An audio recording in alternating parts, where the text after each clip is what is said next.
دو صلات کے بعد انتہائی قابل احترام معزز و محترم حاضرین و سامعین، آج فہمدین کورس کا چوتھا روز ہے اور آج کی اس نشست میں مسائل زکوٰۃ وہ سمجھانے کی کوشش کی جائے گی۔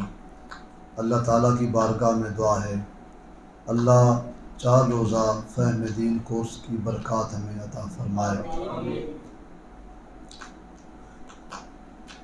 گزشتہ جو 3 روز درس ہوا، ایک کل والا درس حضرت سیدہ خاتون جنت فاطمہ زہرا رضی اللہ تعالیٰ عنہا کی سیرت پر، اس سے آگے جو موضوع تھا وہ حقوق العباد، اور اس سے پہلے رمضان شریف کیسے گزاریں، اور آج زکوٰۃ کے متعلق چند اہم ضروری باتیں کرنے کی کوشش کی جائے گی۔ اللہ تعالیٰ زکوٰۃ کا فہم بھی عطا فرمائے اور اپنے حبیب کی رحمت ہمارے شامل حال فرمائے۔ قرآن شریف سے سورہ بقرہ کی 3 آیت پاک میں نے تلاوت کی ہے۔ الذین یؤمنون بالغیب ویقیمون الصلاۃ، وہ لوگ جو غیب پر ایمان رکھتے ہیں اور نماز ادا کرتے ہیں۔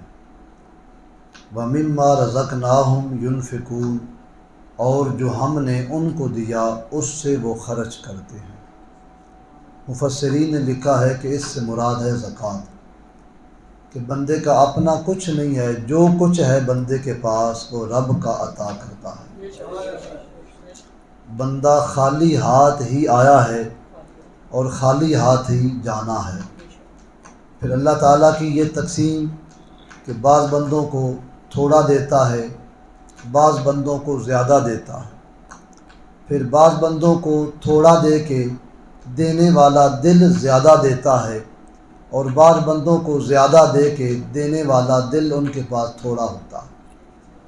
وہ بڑے خوش نصیب ہیں کہ جن کے پاس تھوڑا ہو یا زیادہ ہو، رب کے راستے میں وہ مال خرچ کریں اس امید پر کہ یہ رب کا دیا ہوا ہے، اس کے راستے میں جو لگ جائے وہی کام کا مال ہے۔ زکوٰۃ اسلام کا اہم رکن ہے۔ ہمیں معلوم ہونا چاہیے کہ ہمارے مذہب دین اسلام کی بنیاد 5 چیزوں پر ہے: کلمہ، نماز، زکوٰۃ، روزہ، حج۔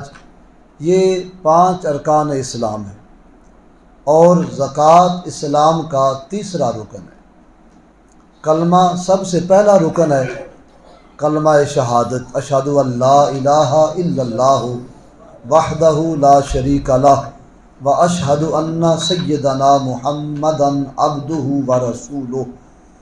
اس کا معنوی طور پہ ہمیں اقرار ہونا چاہیے کہ ہم اللہ تعالیٰ کے ایک ہونے کی گواہی دے رہے ہیں اور اس کا کوئی شریک نہیں، اس کی بھی گواہی دے رہے ہیں، اور نبی آخر الزماں سید المرسلین ختم المرسلین پیارے آقا علیہ السلام کی عالمگیر رسالت کی بھی گواہی دے رہے ہیں کہ اس کے ساتھ ہمارے ایمان کا پہلا جز مکمل ہوتا ہے۔ اس کے ساتھ ہی دوسرا اسلام کا رکن وہ نماز ہے، جو 5 وقت ہر مسلمان، عاقل بالغ، غریب امیر، مسافر مقیم، ہر ایک پہ اس کا فریضہ عائد کر دیا گیا۔ نماز کی فرضیت یہ سرزمین مکہ، مکی دور میں شب معراج، اعلان نبوت کے 11ویں سال رجب شریف کے مہینے میں ہمارے پیارے آقا علیہ السلام کو عرشوں سے اوپر بلا کے نماز کی فرضیت کا تحفہ عطا فرما دیا گیا۔ تیسرا اسلام کا جو رکن ہے وہ ہے زکوٰۃ۔ یہ مکے میں فرض نہیں ہوئی، زکوٰۃ یہ مدینے میں فرض ہوئی ہے، ہجرت کے دوسرے سال فرض ہوئی ہے۔ ہجرت کا دوسرا سال رجب کا مہینہ، ماہ رجب شریف میں زکوٰۃ کے احکام اس امت کے لیے فرضیت کا درجہ پا گئے۔ روزہ 2 ہجری میں فرض ہوا، شعبان کی آخری تاریخ یا ماہ رمضان کی ابتدائی تاریخوں میں ماہ رمضان کے روزے فرض کر دیے گئے۔ حج یہ ہجرت کے نامے سال، یہ اسلام کا 5واں رکن ہے۔ یہ ہجرت کے نامے سال حج فرض ہوا، اور اگلے سال ہمارے پیارے آقا علیہ السلام نے 10 ہجری کو ماہ ذی الحجہ میں کریم آقا علیہ السلام نے سب سے بڑا حج ادا فرما دیا۔ تو یہ بنیادی ارکان اسلام کا خاکہ میں نے آپ کے سامنے رکھا۔ آج جس موضوع پہ بات ہے وہ ہے زکوٰۃ۔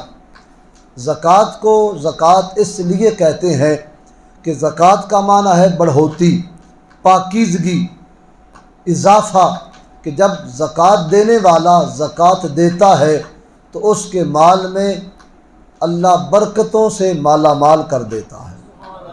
نبی اکرم صلی اللہ تعالی علیہ وآلہ وسلم نے ارشاد فرمایا کہ جو بندہ زکوٰۃ نہیں دیتا، کل قیامت کے دن یہ سارا اس کا مال گنجے سانپ کی طرح اس کے گلے کا توق بنا دیا جائے گا اور اسے اذیت دے گا۔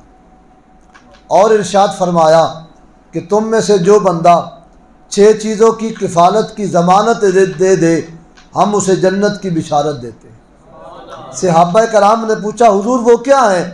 ارشاد فرمایا نماز پابندی کے ساتھ، زکوٰۃ اپنے وقت کے ساتھ، امانت دیانتداری کے ساتھ، شرمگاہ کی حفاظت، اپنی زبان کی حفاظت اور اپنے شکم کی حفاظت۔ جو ان 6 چیزوں کی کفالت کی گارنٹی ہمیں دے ہم اسے جنت کی بشارت دے دیتے ہیں۔ کتنا سوکھا سودا ہے کہ یہ 6 چیزیں ہر فرد بشر کی ضروریات ہمیں ہیں، اور گزارا ہو سکتا ہے کہ ان 6 چیزوں پہ عمل کریں، اور آقا دو جہاں نے بڑا انعام دیا، ہم دنیا میں رہ کے اس کو جنت کی بشارت۔ یہ وہاں تک محدود نہیں، مفتی احمد یار خان نے لکھا یہ حضور کا فرمان عالی شان قیامت تک ہر اس بندے کے ساتھ ہے جو اس فرمان ذی شان کو حضور کا فرمان سمجھتے ہوئے اپنے اوپر لازم کر لے، آج بھی اس کو جنت کی بشارت مل رہی ہے۔ نبی پاک علیہ السلام نے ارشاد فرمایا کہ جو بندہ زکوٰۃ دیتا ہے اللہ اس کے مال میں اضافہ کر دیتا ہے۔ کل قیامت کے دن زکوٰۃ نہ دینے والوں کے دامن گریبان غریبوں محتاجوں کے ہاتھ میں ہوں گے، اور وہ کہیں گے مولا ان کے پاس مال تھا تو انہوں نے اس مال سے ہمارا حق ادا نہیں کیا۔ تو کتنی بے شمار احادیث مبارکہ ہیں، میں نے چند ایک احادیث مبارکہ آپ کے سامنے بیان کی ہیں۔ اب ایک دو تعریفی زکوٰۃ کے حوالے سے کہ زکوٰۃ ہر اس مال پر فرض ہے جو مال نامی ہو، بڑھنے والا مال، اور جو بڑھنے والا مال ہے وہ چند قسم کا مال ہے، وہ سونا اور چاندی ہے، اور وہ درم دینار ہیں۔ تیسرا مال مویشی جانور، ان کے سائے میں آنے والی اجناس یا اس طرح کی جتنی بھی چیزیں ہیں وہ ساری کی ساری ان کو